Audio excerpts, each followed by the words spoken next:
రాజకీయంగా ఒక విధంగా వైఎస్ఆర్ కాంగ్రెస్ పార్టీ వాళ్ళు చంద్రబాబు నాయుడు, నారా లోకేష్, మరీ ముఖ్యంగా నారా లోకేష్ చెప్పుకుంటున్న రెడ్ బుక్కి థ్యాంక్స్ చెప్పాలి.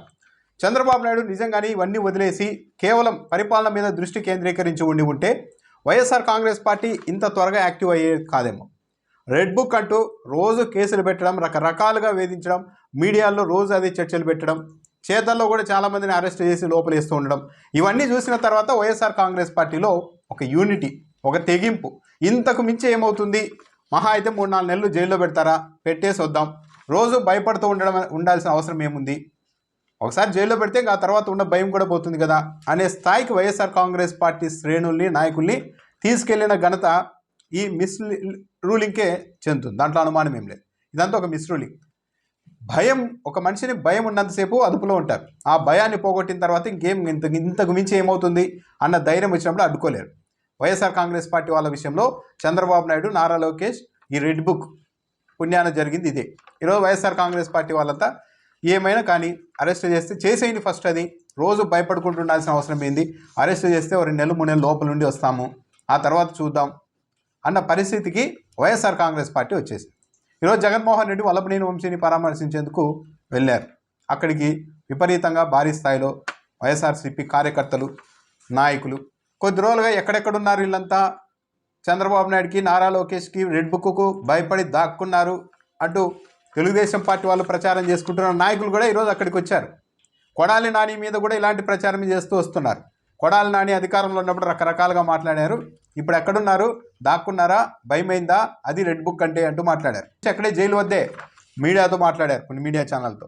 ఆయన చాలా సూటిగా తమ వైఖరిలో ఎలాంటి మార్పు లేదని స్పష్టంగానే చెప్పారు. కొడాలి నాని చెప్తున్నారు కొన్ని వ్యాఖ్యలు, కీలకమైన వ్యాఖ్యలు. ఇదే సత్యవర్ధన్ అంటే వల్లభనేని వంశీకి వ్యతిరేకంగా మళ్ళీ ఇంకో స్టేట్మెంట్ ఇప్పించారు కదా, అదే సత్యవర్ధన్ 4 ఏళ్ల తర్వాత వచ్చి మళ్ళీ చంద్రబాబు నాయుడు, నారా లోకేష్ కొందరు పోలీసు అధికారుల ఒత్తిడి వల్లనే నేను వల్లభనేని వంశీకి వ్యతిరేకంగా వాంగ్మూలం ఇచ్చానని చెప్తే దాన్ని బేస్ చేసుకొని దాని ఆధారంగా, ఆ స్టేట్మెంట్ ఆధారంగా ఇదే చంద్రబాబు, నారా లోకేష్ ఆ మిగిలిన పోలీసు అధికారులని లోపల వేయవచ్చా అని కూడా ఆయన ప్రశ్నించారు. సత్యవర్ధన్ కుటుంబ సభ్యులతో ఒక తప్పుడు కేసును పెట్టించారు.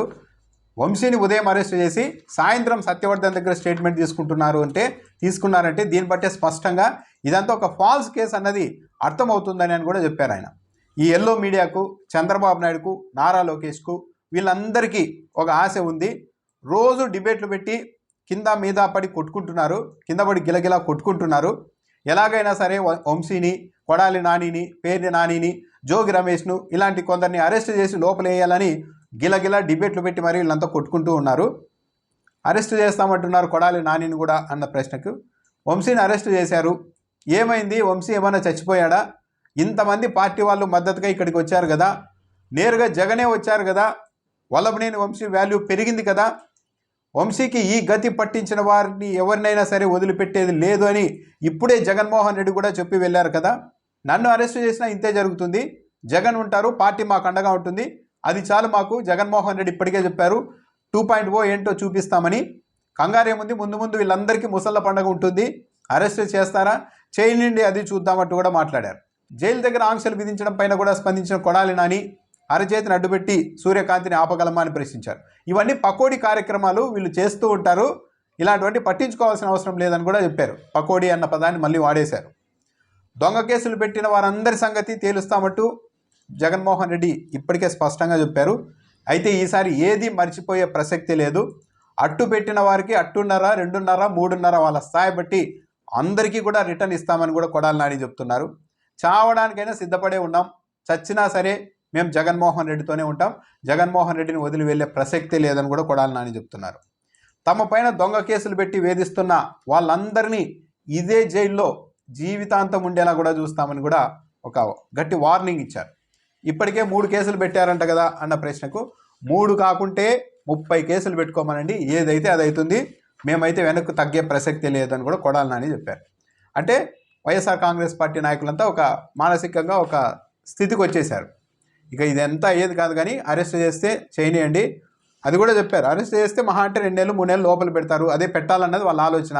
ఆ కేసు నిలబడుతుందా లేదా అన్నది తర్వాత, తొలుత అయితే లోపలేద్దాం అనుకుంటున్నారు, వేయనండి, ఏమవుతుందో అది కూడా చూద్దాం, కంగారు ఏముంది, ముందుంది వాళ్ళకు ముసల పండగ అని కూడా కొడాలి నాని చెప్తున్నారు. అంటే ఇప్పుడు వైఎస్ఆర్ కాంగ్రెస్ పార్టీలో ప్రతి ఒక్కరూ ఇదే పరిస్థితికి వచ్చేశారు. ఏదో విధంగా ఇప్పుడే అంత పక్కాగా తప్పు చేస్తేనే కేసులు ఏం పెట్టడం లేదు ప్రభుత్వం. కేసు పెట్టాలనుకుంటే ఏదో దాని మీద కేసు పెట్టి లోపలేసే పరిస్థితికి వచ్చేసింది. దాంతో ఎవరి మీద ఎప్పుడు ఎలాంటి కేసు పెడతారో ఎవరికి అంత చిక్కడం లేదు. ఇలాంటి పరిస్థితుల్లో రోజు భయపడుతూ ఉండడం కంటే సరే పెడితే ఓ రోజు పెట్టియండి, లోపలికి పోయేద్దాం 2-3 నెలలు అన్న స్థితికి అయితే వైఎస్ఆర్ కాంగ్రెస్ పార్టీ వాళ్ళు వచ్చారు.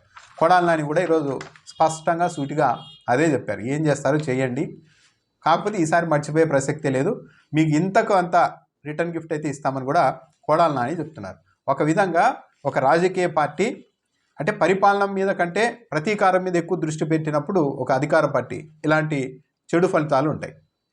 అధికారంలోకి వచ్చిన తొలి రోజు నుంచే ప్రతీకార దాడులు, వైసీపీ వాళ్ళు రాజకీయ నాయకులే వీసీలే అందరినీ కొట్టడాలు, శిలాపలకాలు పగలగొట్టడాలు, రకరకాలుగా దాడులు చేస్తూ రావడం వల్ల ఈ 8 నెలల కాలంలోనే ఎంత చెడ్డపేరు కావాలో అంత చెడ్డపేరు చంద్రబాబు నాయుడు ప్రభుత్వం మూటగట్టుకుంది.